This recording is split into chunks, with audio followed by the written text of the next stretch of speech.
SIR বিরুদ্ধে বিশাল মিছিল ও পথসভা। জাতীয় ভোটার দিবস উপলক্ষে তৃণমূল কংগ্রেসের সাধারণ সম্পাদক অভিষেক ব্যানার্জির নির্দেশে আজ রাজ্যব্যাপী বাংলার ভোটাধিকার রক্ষায় প্রতিবাদ মিছিলের ডাক দেওয়া হয়েছে। সেই নির্দেশ মতো সালানপুর ব্লক তৃণমূল কংগ্রেসের পক্ষ থেকে রূপনারায়ণপুর ডাবর মোড় আজ একটি সভার আয়োজন করা হয়। এদিন এই সভায় সালানপুর ব্লক তৃণমূল কংগ্রেসের সভাপতি মোহাম্মদ আরমান, সহসভাপতি ভোলা সিং, পঞ্চায়েত সমিতির সভাপতি কৈলাসপতি মণ্ডল, সহসভাপতি বিদ্যুৎ মিশ্র, মহিলা তৃণমূল কংগ্রেসের নেত্রী অপর্ণা রায়, মনোজ তিওয়ারি, সুভাষ মহাজন সহ ব্লকের শতাধিক মহিলা ও নেতাকর্মী অনুষ্ঠানে অংশ নিয়ে ক্ষোভ প্রকাশ করেন। সমাবেশ চলাকালীন শ্রমিকরা কেন্দ্রীয় সরকার ও নির্বাচন কমিশনের বিরুদ্ধে স্লোগান দেন। তৃণমূল নেতাদের অভিযোগ, এসআইআর নামে তালিকা থেকে বৈধ ভোটারদের, বিশেষ করে বাংলার আদিবাসীদের নাম বাদ দেওয়া ষড়যন্ত্র করা হচ্ছে। এদিন সবার পূর্ব রূপনারায়ণপুর দলীয় কার্যালয় হইতে একটি মিছিল বের করা হয়। মিছিলটি রূপনারায়ণপুর ডাবর মোড়ে গিয়ে শেষ হয়। সেখানে এসআইআর আতঙ্কে মৃত ব্যক্তিদের স্মরণ করে শহীদ বেদি করা হয়। সেই শহীদ বেদিতে সকলে মাল্যদান করেন। এদিন মোহাম্মদ আরমান জানান, আজ জাতীয় ভোটার দিবস, কিন্তু গত কয়েকদিন ধরে দেখা যাচ্ছে যে বিজেপির নির্দেশে জাতীয় নির্বাচন কমিশন পশ্চিমবঙ্গের মানুষকে এসআইআর নামে যেভাবে হেনস্থা করছে তা ইতিহাসে কখনো দেখা যায়নি। তিনি বলেন, বিজেপি যখন বুঝতে পেরেছে যে পশ্চিমবঙ্গে তারা রাজনৈতিকভাবে সফল হতে পারবে না, তখন তারা জাতীয় নির্বাচনকে নিয়োগ করে এসআইআর প্রক্রিয়ার নাম করে এখানকার মানুষকে কাগজে ফাঁদে ফেলে নির্বাচন জিততে চায়। তবে তিনি বলেন, তিনি এই মঞ্চ থেকে বিজেপি নেতৃত্বকে বলতে চান যে মমতা বন্দ্যোপাধ্যায়কে এভাবে পরাজিত করা সম্ভব হবে না। তাই ভোটাধিকার রক্ষা করতে এবং বিজেপি ষড়যন্ত্র ব্যর্থ করতে আসন্ন বিধানসভা নির্বাচনে সঠিক সিদ্ধান্ত নেওয়ার জন্য তিনি জনগণের কাছে আবেদন জানান।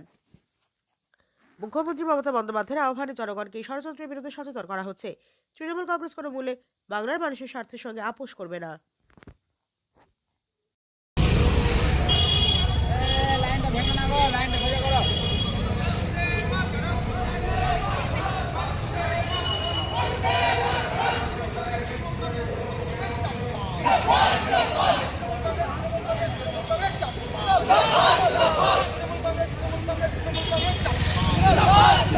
বাংলার উন্নয়নের স্বার্থে তৃণমূল কংগ্রেস লড়ছে লড়বে লড়ছে লড়বে বাংলার উন্নয়নের স্বার্থে তৃণমূল কংগ্রেস লড়ছে লড়বে লড়ছে লড়বে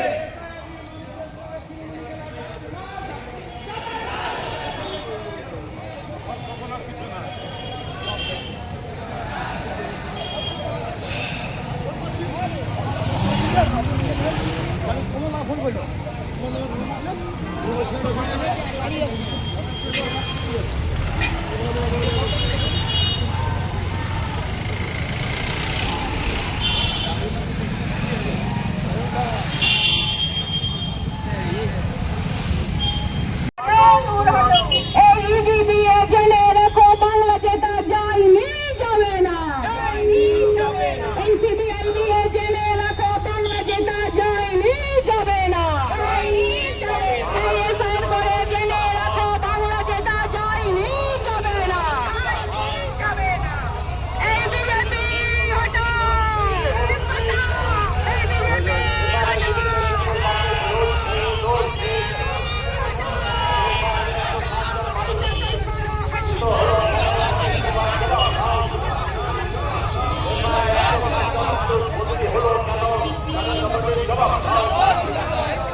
এবার আমাদের এখানে মিছিল শেষে যে ফর্ম জমা হচ্ছিল এবং ফর্ম জমার পরে প্রায় যে ওরা একটা টার্গেট নিয়েছে সারা পশ্চিমবঙ্গে 1,36,00,000, আপনারা টিভি মিডিয়ায় শুনছেন যে মানুষকে বাদ দিতে হবে ক্ষমতার শহীদ স্মরণ এসআইয়ের মৃত্যুর নামে যে হয়েছে সেই প্রথমেই আমরা আমাদের মাল্যদানের পর্ব শহীদের বেদিতে আমরা যাওয়ার কাজ শুরু করছি।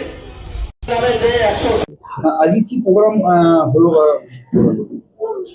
আজকে আমাদের জাতীয় ভোটার দিবস, সেই উপলক্ষে আজকে আমাদের এসআইআর বিরুদ্ধে একটা প্রতিবাদ সভা। এই প্রতিবাদ সভায় আমরা আমাদের পার্টি থেকে শুরু করে ডাওয়ামোড় যাব। সেখানে একটা শহীদ বেদি হচ্ছে, মানে টোটাল এসআইআরের যে সময়কালীন যে 126 জন লোক মারা গেছে তাদেরকে সম্মান সম্বর্ধনা দেওয়ার জন্যে আমরা ডাওয়ামোড়ে ওদেরকে সম্মান দিব শহীদ বেদিতে, এবং তারপরে সেখানে আমাদের বক্তব্য রাখা হবে। যেহেতু এখন বর্তমানে যে এসআইআর চলছে, এতে মানুষের অনেক হয়রানি হচ্ছে, প্রত্যেক মানুষের কষ্ট হচ্ছে। আপনারা যে দেখবেন যেখানে হেয়ারিং চলছে আমাদের বিডিও অফিসে বা আইটিআইতে, সেখানে বয়স্ক লোকরা দাঁড়িয়ে আছে, লাইন দিয়ে সকাল থেকে বিকাল হয়ে যাচ্ছে। এর জন্যে মানুষ খুবই অসহায় হয়ে গেছে। যদিও আমাদের কর্মীরা মে আই হেল্প ইউর মাধ্যমে, হেল্প ডেস্কের মাধ্যমে আমরা তাদের পাশে আছি। 2 মাস ধরে কন্টিনিউ আমাদের যারা BLA 2 আছেন তারা সবসময় তাদের পাশে ছিলেন। তাদের ঘরে গিয়ে ফর্ম ফিল আপ করেছেন, তাদের সব রকমই সহযোগিতা করেছেন, পেপার করেছেন। তার সত্ত্বেও মানুষের মধ্যে যে টেনশান, এই টেনশান তো যতক্ষণ হেডিং না হয় এবং যতক্ষণ ফাইনাল লিস্টে নাম না আসে তত কিন্তু এই টেনশন সবারই থাকবে। কার নাম থাকবে আর কার নাম বাদ যাবে এটা আপাতত কেউ বলতে পারছে না। তাই এরকম একটা যে সিচুয়েশন ক্রিয়েট হয়েছে, তার প্রতিবাদে আজকে আমাদের এই প্রতিবাদ সভা মিছিল বার করবো আমরা। এটা হলো আজকে আমাদের মূল কর্মসূচি।